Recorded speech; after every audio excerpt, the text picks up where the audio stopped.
Bonjour, mes sœurs bien-aimées. Je vous salue au précieux nom de notre Seigneur Jésus. Je vous invite par ce vidéo à faire part de la retraite de femmes francophones de Cape and Ray qui aura lieu le week-end du 30 mai 2020. N'est-ce pas merveilleux que nous puissions nous réunir à travers le web, même si nous sommes renfermés dans nos maisons? Les paroles de Paul en 2 Timothée 2, 8 à 9 me viennent à l'esprit quand je pense à ceci. Souviens-toi de Jésus-Christ, issu de la postérité de David, ressuscité des morts, selon mon évangile, pour lequel je souffre jusqu'à être lié comme un malfaiteur. Mais la parole de Dieu n'est pas liée. Certes, nous ne sommes pas emprisonnés pour notre foi, mais il reste néanmoins que nous sommes limités par ce confinement et nous ne puissions pas aller au beau camp de Cape and Ray pour entendre la parole ensemble. Mais il reste toujours vrai que la parole de Dieu n'est pas liée. Alléluia. Le thème de cette retraite sera toujours l'Exode, à la rencontre de Jésus dans le désert. Mais peut-être vous vous dites, pourquoi Exode? En réponse, permettez-moi de vous lire les paroles de l'apôtre Paul en 1 Corinthiens 9, 6 à 12. Or, ces choses sont arrivées pour nous servir d'exemple, afin que nous n'ayons pas de mauvais désirs comme ils ont eu. Ne devenez point idolâtres, comme quelques-uns d'entre eux, selon qu'il est écrit, le peuple s'assit pour manger et boire. Puis ils se levèrent pour se divertir. Ne nous livrons point à la débauche, comme quelques-uns d'entre eux s'y livrèrent, de sorte qu'il en tomba 23 000 en un seul jour.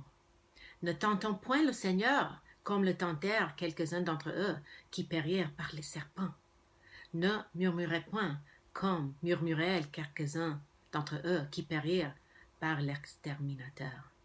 Ces choses leur sont arrivées pour servir d'exemple, et elles ont été écrites pour notre instruction, à nous qui sommes parvenus à la fin des siècles. Ainsi donc que celui qui croit être debout prenne garde de tomber. Donc nous voyons que les récits de l'Ancien Testament nous sont donnés comme des exemples pour nous en tant que croyants de la Nouvelle Alliance, en tant qu'enfants de Christ.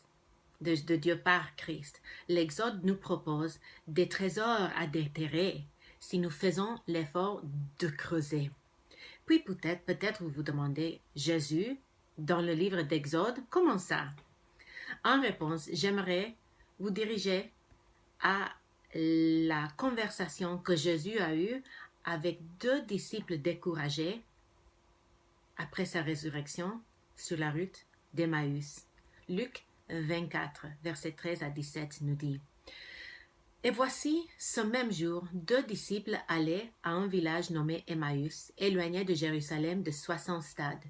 Et ils s'entretenaient de tout ce qui s'était passé. Pendant qu'ils parlaient et discutaient, Jésus s'approcha et fit route avec eux, mais leurs yeux étaient empêchés de le reconnaître. Il leur dit « De quoi vous entretenez-vous en marchant ?» Et ils s'arrêtèrent, l'air attristé.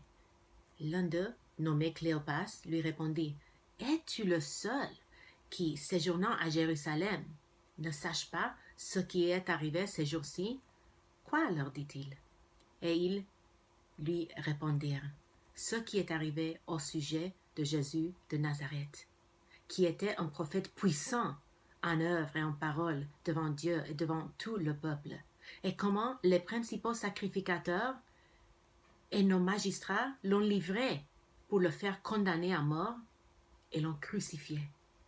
Nous espérions que ce serait lui qui délivrerait Israël.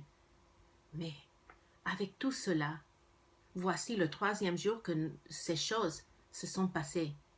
Il est vrai que quelques femmes d'entre nous nous ont fort étonnés, s'étant rendues de grand matin au sépulcre et n'ayant pas trouvé son corps, elles sont venues dire que des anges leur sont apparus et ont annoncé qu'il est vivant.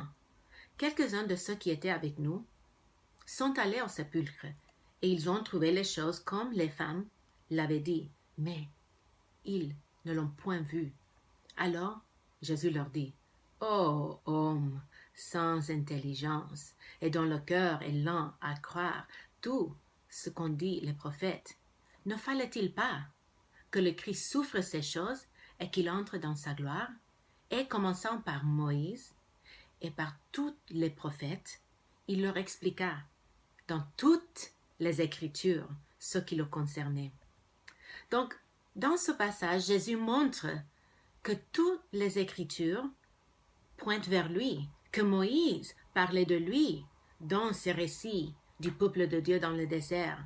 Cela veut dire que le livre d'Exode est autant pour le peuple de Dieu, pour l'Église, que le livre d'Éphésiens. Tant l'un que l'autre nous ont été donnés comme révélation de la personne de Jésus-Christ, pour que nous puissions mieux le connaître, mieux l'aimer et mieux le servir. Donc venez avec moi à la rencontre de Jésus dans le désert, à travers une étude du livre d'Exode. Pour tous les détails sur les inscriptions, allez sur la page web de Cape and Ray. À bientôt mes sœurs.